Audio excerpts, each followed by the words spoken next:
question from I am Saravanan, and he's asking you have an enormous board presence, a clear presence of a man who wants to win over the opponent and the game. How did you cultivate this? Is the question.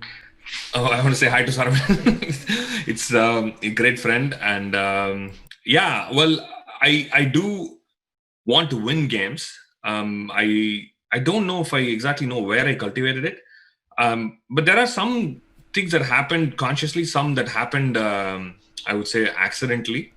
One of the reasons why I win, which is funny, is that I mean, win in the sense I have decisive results. So to just clarify, my games are usually either I'm winning or losing.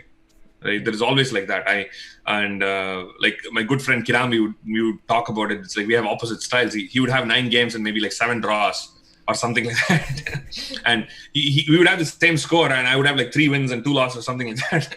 So my games have always been like that, but I also tend to, I don't know, sometimes overestimate my position, because the funny thing is, no matter what position you give me, I'm sitting there thinking I'm winning. So this is some kind of a very good thing that happened to me, because I was always positive and always trying to win, even in the worst position possible. I'm trying to say, oh, if I do this, if he falls for this trick, I'm actually winning, right? I'm not actually sitting there thinking, oh, I have to survive and make draw and stuff like that. So some kind of ignorance turned out to be that blissful thing for me, in terms of trying to win. But in general, the desire to win games have been there for a while. I don't know, maybe a natural thing. I just wanted to win. Having said that, I also don't take losses that badly. I mean, I'm still and like not like the Kasparov kind of winning kind of thing. I won't fall into that category. I do like to win. So if you give me an equal position, I won't take a draw. I'll keep playing, because I think that even if I have a slight chance, I want to keep playing, and I do like to do that. Yeah, I think some of it is lucky, some of it is probably was already there.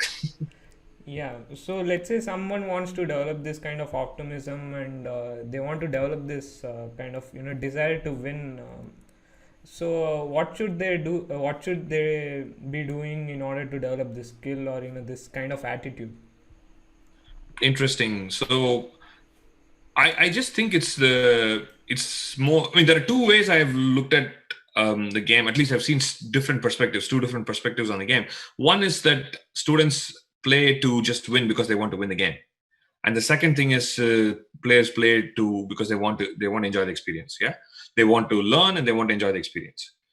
So in both sense, I feel like logically you can come to the same conclusion of keep playing no matter what. Yeah, and I'm guessing this the question you're also asking in terms of not taking draws and actually fighting it out. Is that right? Yeah, yeah, Yeah. So the point is, if you want to learn and you want to have a good experience, right, then you have to play, right? The point is, you could start the game and offer a draw. There's nothing you got out of the game. There's no fun in that, right?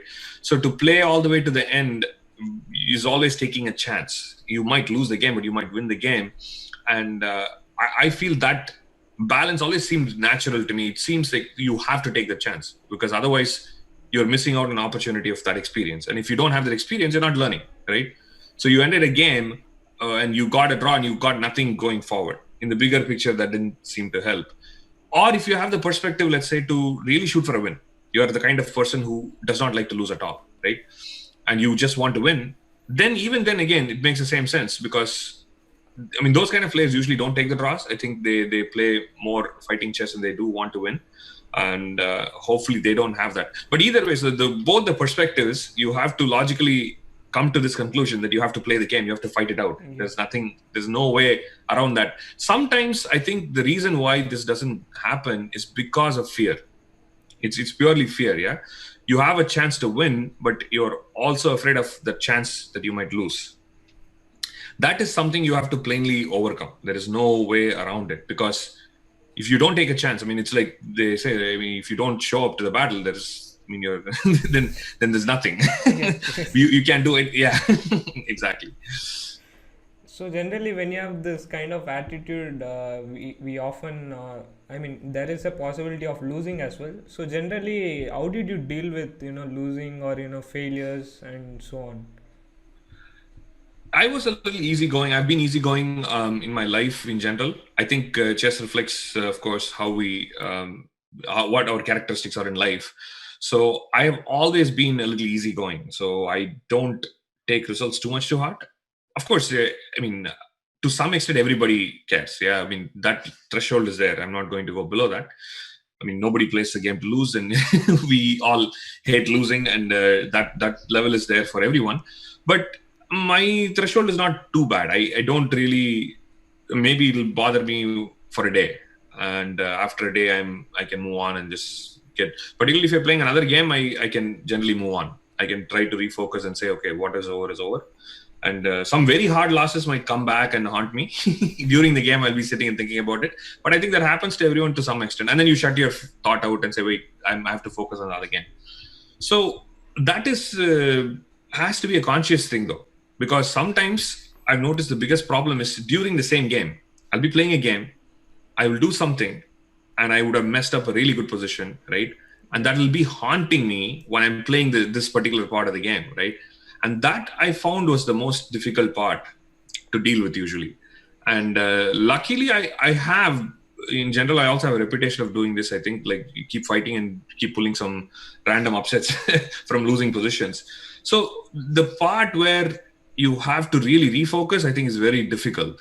I believe Aronian once talked about it. He said, he tries to get up and walk around, or try to completely change the perspective, right? Because you're really sitting there and so pissed off at yourself that something happened, and you have. But the fact is, there is a position in front of you, and you have to give the best effort in that position. Whatever happened 2 moves ago or 5 moves ago is actually irrelevant.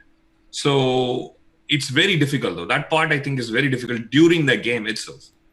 I think most people might struggle with that, and then eventually you'll have to come to terms with that. And some people do really well, some people don't. But you have to put a conscious effort. I mean, you have to really mentally remember that no matter what, right? This is your current position until the game is done. There is something going on there. You have to kind of reshift and say, I have to start fighting from here, Yeah. which is a conscious effort. Yes. Yeah. And before